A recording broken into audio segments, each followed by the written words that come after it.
Buongiorno a tutti, ciao a tutti, bentornati allo Scrigno del Calcio e alla rubrica Che fine hanno fatto.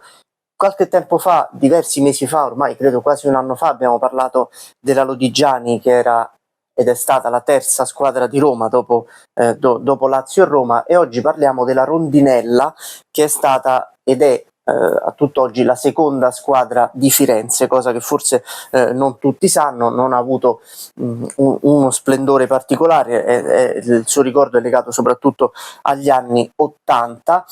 E io ricordo un paio di situazioni particolari della Rondinella, qualcosa che io avevo visto sfogliando gli album e gli almanacchi degli anni 80, quando ho iniziato negli anni 90 a seguire il calcio. Volevo recuperare quello che avevo perso negli anni precedenti, quindi ad esempio guardavo questo che era il Guerin anno, questo della stagione 89-90, che comprava mio padre e che io poi mi andavo a studiare d'estate, mi sfogliavo d'estate. Adesso vi faccio vedere, c'erano qui tutto il resoconto dell'annata precedente, tutte le squadre di Serie A, tutte le squadre di Serie B con tutte le statistiche e tutte le squadre di Serie C, compresa la Serie C2. E io qui leggevo di questa squadra Rondinella e non sapevo che era la squadra di Firenze, comunque non avevo approfondito, e negli anni 80 la squadra si chiamava Rondinella Marzocco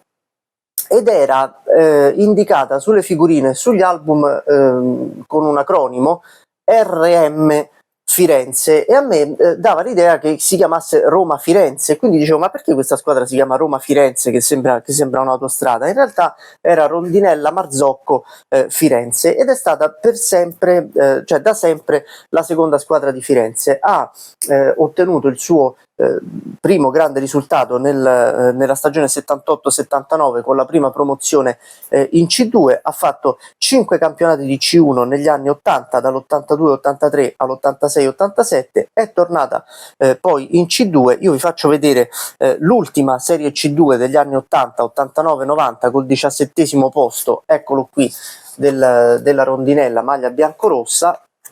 Vedete qui com'era approfondito, addirittura anche con la cartina geografica in cui mostravano la città e la regione di provenienza. Questo è stato un po' il mio modo anche di imparare la geografia, quantomeno quella italiana, cose che a scuola si facevano un po' meno degli anni precedenti, però io conoscevo tutti i paesini piccoli d'Italia proprio per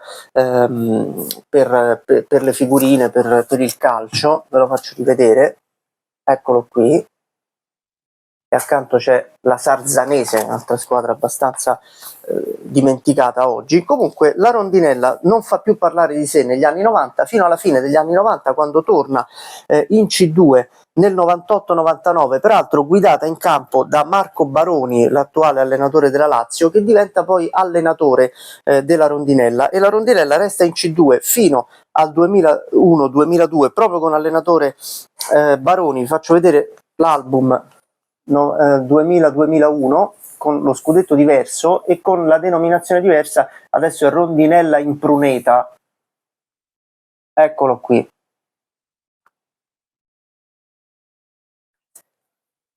Poi c'è il fallimento nel 2009, nel 2012, e oggi la Rondinella è in eccellenza. Tra l'altro ci sono sempre stati dei problemi con gli stadi, ha vagato per 2 o 3 stadi, mi ricordo lo stadio Due Strade di Firenze, ha giocato anche allo stadio Franchi per qualche anno, come questo che vi ho portato negli anni 2000. Insomma, è una storia un po' particolare di quella che resta ancora oggi la seconda squadra di Firenze. Oggi è in eccellenza, poi vedremo anche a fine anno, vedremo in estate che piazzamento avrà ottenuto, e ne riparleremo anche in futuro.